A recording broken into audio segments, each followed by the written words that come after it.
Hello neighbor, this is Curt with Etrailer. Today we're going to take a look at the Benton LittleShift single bike carrier on our 2024 Hyundai Tucson. Now if you've had any experience with the Benton LittleShift, or if you watch this video and you've got some questions about it, go ahead and leave those in the comments below. We'd love to take your questions and your stories and share those with our other neighbors in order to help them make the best decision for themselves. Now, if you're looking for a single bike carrier that is sturdy and can accommodate just about any style of bike that you can come up with, the Benton LittleShift is an excellent choice for you. It is made out of powder-coated steel, so it's very sturdy and corrosion resistant. There are 3 contact points as far as loading on your bike. We'll have wheel straps that ratchet here at the wheel cups. And we'll also have this arm that is going to hook over and cradle your bike into the carrier. Now, the cool thing about this cradle is that if you have a carbon fiber bike or a bike with a custom paint job, you can wheel mount it. But if you have a bike with fenders, say, we could also have this frame mounted.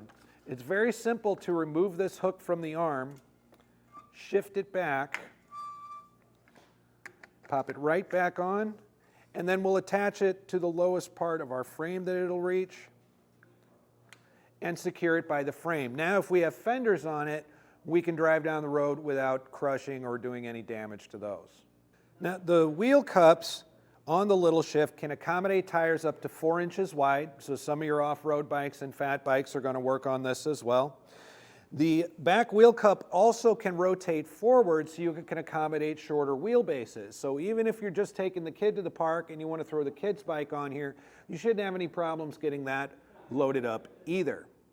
So with all those features to accommodate all those bikes, it also has a weight capacity of 80 pounds, which means your e-bikes will be able to go on here as well.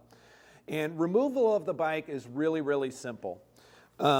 We're always going to leave our arm for last so we can keep the bike upright, but these ratcheting straps can be removed by simply pressing that tab and removing the strap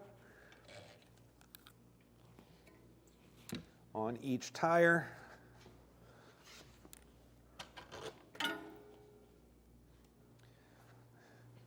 And then we've got it right in front of us to get down really, really easily. Now, due to how small this rack is, it really doesn't offer a tilt-down feature or a stowaway feature.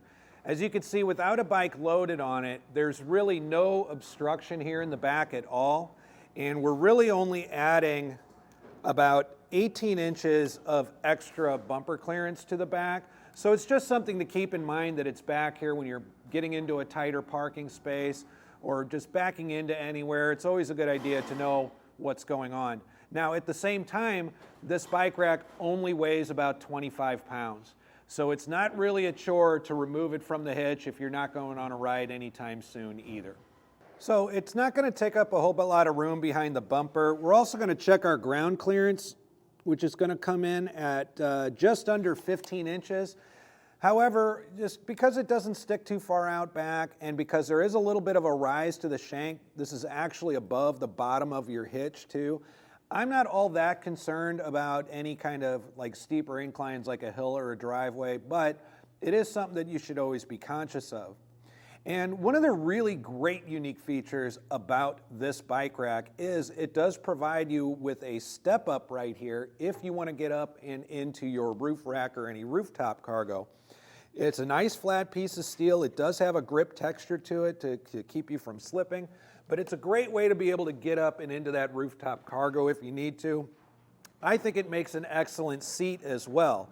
While you might want to lay a towel down or something over that texture just not to tear up your pants or your shorts, this is a great place to just sit down, maybe change my shoes, relax, have a drink in between the rides on the trail or at the beginning or end of it. This is a great place to just kind of sit and relax. So just another great little added feature to the Benton LittleShift. Now, because the LittleShift doesn't have a tilt-away or a fold-up feature, it's really just one solid piece of steel without a lot of moving parts to it, so it doesn't move around a whole lot back here in the hitch. And one of the things that helps out with that is that you are going to get an anti-rattle pin and clip that comes with this. But we've also added our Etrailer anti-rattle hitch collar to the mix for that extra added bit of security. This hitch collar is available through etrailer.com separately from the Benton LittleShift. It's very simply slips over the collar of your hitch receiver, and by turning this knob, it'll activate a wedge that'll come and pin the shank of the Benton LittleShift against the corner of your hitch receiver and making it immobile. So there is really no movement back here at all. One of the things about the bigger, kind of more complex bike racks that you see out there is with all those moving parts, that's a lot of shaking around, a lot of vibration, a lot of noise back there in your bike rack. So having something like this to where it just doesn't move at all, it just gives you a nice solid state of mind. So there's a look at the Benton LittleShift single bike carrier on our 2024 Hyundai Tucson. I'm Curt with Etrailer. Thanks for stopping by.